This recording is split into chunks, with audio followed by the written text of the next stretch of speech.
Madame Le Pen, je m'appelle Yann Schuch, que je viens de le qui parmi le gouvernement européen voyez-vous comme votre allié pour réformer l'Union? Et aussi, plus spécifiquement, est-ce que la partie gouvernementale polonaise, donc PiS, est parmi ses alliés? Bon, alors vous savez que nous avons dans le cadre du groupe que nous constituons au Parlement européen un certain nombre d'alliés, d'ores et déjà, le FPÖ autrichien, la Ligue... Le gouvernement européen.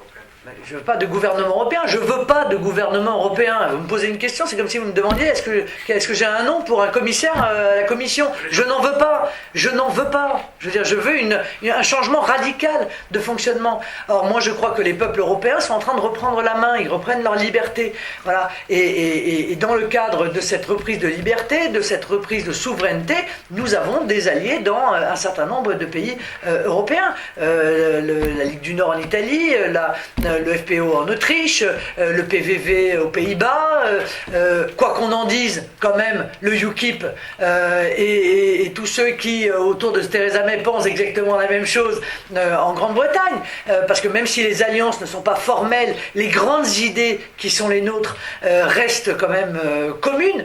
C'est, je suis désolé, aussi le cas des critiques qui sont formulées par la Pologne à l'égard d'une Union européenne qu'elle accuse à juste titre d'ingérence politique. Bon, c'est évidemment le cas, par exemple, de M. Orban, avec lequel moi je n'ai pas de contact, mais donc clairement le rejet de cette volonté d'ingérence de la part de l'Union européenne est extrêmement clair. Parce que vous savez qu'aujourd'hui, l'Union européenne est en train de décider de sanctions pour les pays qui n'accepteraient pas les migrants qu'ils souhaitent nous relocaliser. Et des sanctions dont je crois même qu'ils ont évoqué qu'elles pourraient aller jusqu'à 250 000 € par migrant. Non mais stop.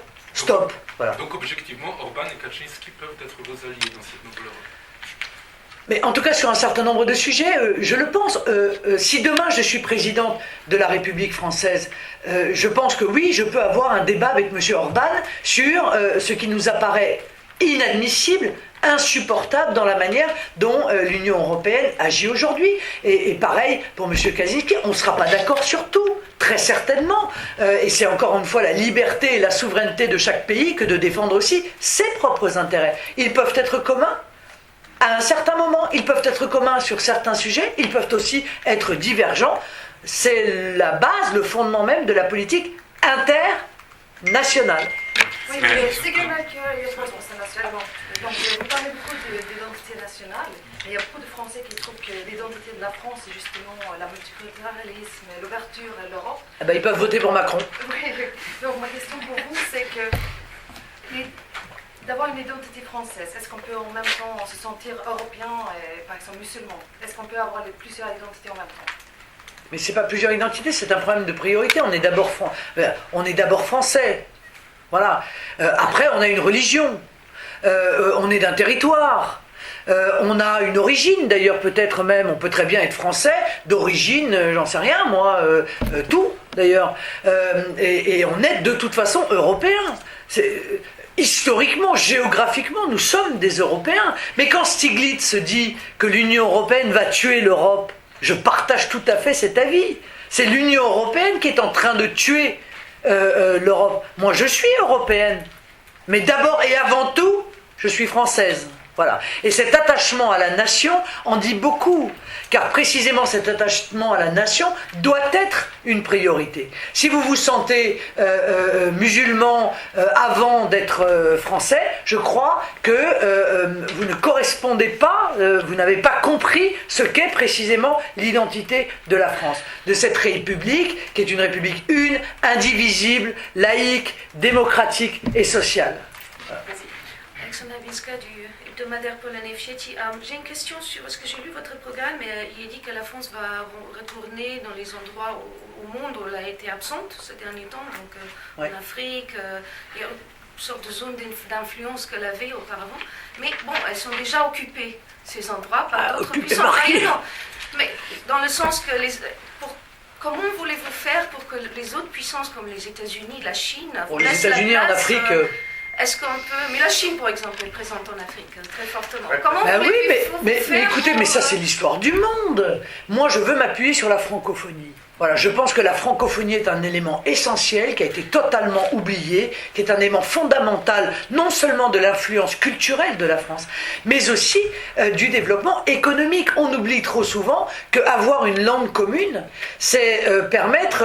Vous savez, on dit qu'entre deux pays qui ont la même langue, les relations commerciales sont 65% plus importantes qu'entre deux pays qui n'ont pas la même langue. Donc nous avons une histoire, nous avons non seulement une langue commune, mais nous avons bien souvent une histoire avec les pays francophones. Donc il faut redévelopper cette francophonie, redévelopper les relations commerciales et retrouver, oui, peut-être cette zone d'influence, bien sûr. Mais ça, vous savez, le jeu des influences dans l'histoire du monde, mon Dieu, est un jeu assez traditionnel. Et c'est vrai que la Chine, la Russie aussi, il faut le dire, hein, en Afrique, a profité en quelque sorte du retrait progressif de la France pour prendre un certain nombre de positions. Et bien, loyalement, nous irons leur contester cette influence pour réussir à rendre à la France la place qui était la sienne et qu'elle doit, à mon avis, retrouver.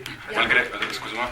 Pardon, excusez-moi, mais pour ceux qui n'ont pas posé de questions encore, peut-être. Je sais ça, moi, je dois de la Hongrie, c'est j'ai une question concernant la politique d'immigration. Êtes-vous d'accord avec la politique d'immigration de Viktor Orbán, Premier ministre hongrois, concernant une barrière sur la frontière, détention des migrants sur la frontière et voudriez-vous utiliser ces moyens en France? Bon, nous ne sommes pas du tout dans la même situation que celle de M. Orbán. Chaque pays détermine les conditions qu'il souhaite mettre en œuvre pour éviter ce que j'appelle la submersion migratoire. Bon, mais je suis d'accord avec M. Orbán sur le fond. Voilà. Après, sur les moyens mis en œuvre, chaque pays décide des moyens qu'il met en œuvre. Hein. Il n'y a jamais eu autant de murs qui se montent, que depuis qu'il n'y a plus de frontières, hein, quand même. Bon, c'est donc qu'il y a quand même un problème. Et ces murs, on les voit pousser un peu partout. Dans le monde, il n'y a pas que entre la frontière américaine et la frontière mexicaine, il y en a beaucoup d'autres. Bon, donc y compris là, je crois, entre l'Algérie, me semble-t-il. Voilà, la question des moyens n'a pas d'intérêt, mais sur le souhait de M. Orbán de ne pas se voir imposer des migrants qu'il ne souhaite pas, oui, en effet, je suis d'accord avec lui. C'est sûr. Malgré tout le développement, l'Allemagne reste le plus important partenaire de la France. Quelles sont votre idées pour la coopération avec l'Allemagne? C'est chancelière Merkel, la chancelière Merkel qui est plus proche de votre idée ou, je ne sais pas, Donald Trump? Bon, permettez-moi, mais pour l'instant, Mme Merkel, elle est de plus en plus isolée, hein. Alors c'est peut-être la première puissance économique d'Europe, au détriment des autres d'ailleurs, pour l'instant. Hein. Mais le moins qu'on puisse dire, c'est pas le cœur politique de l'Europe. En tout cas, c'est pas le cœur politique des peuples d'Europe. Parce que les peuples d'Europe, je peux vous dire que la politique que mène Mme Merkel, ils sont totalement en désaccord avec cela. Bon. Aujourd'hui, que ce soit le groupe de Visegrad, que ce soit les pays du Sud, il y a quand même beaucoup plus aujourd'hui de pays qui constatent les méfaits de la politique impulsée par Mme Merkel, que ce soit sur le plan migratoire ou que ce soit sur le plan économique, que de gens qui trouvent que Mme Merkel est formidable. Bon. Donc moi, je n'ai pas de raison d'avoir encore une fois une hostilité particulière à l'égard de l'Allemagne. Je comprends que l'Allemagne défende ses intérêts. Je dis juste que la France doit défendre les siens d'intérêt. Et qu'à partir du moment où chacun aura retrouvé sa monnaie, d'ailleurs ce sont les calculs du FMI, eh bien la nouvelle monnaie de l'Allemagne, le nouveau mark, sera apprécié de 14% par rapport à l'euro.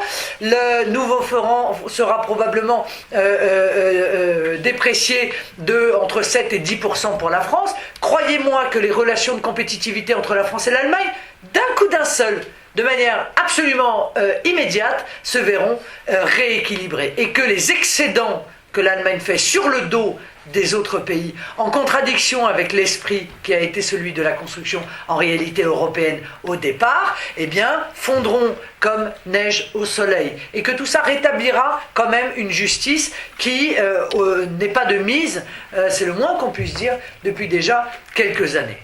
Madame Le Pen, Non, attends, là, il y a les radios et les télés maintenant. Mais oui, là, il y a 5 radios et les télés. Pas de question pour la télévision portugaise. Madame Le Pen. Ouais. Madame Le Pen, vous parlez souvent d'immigration.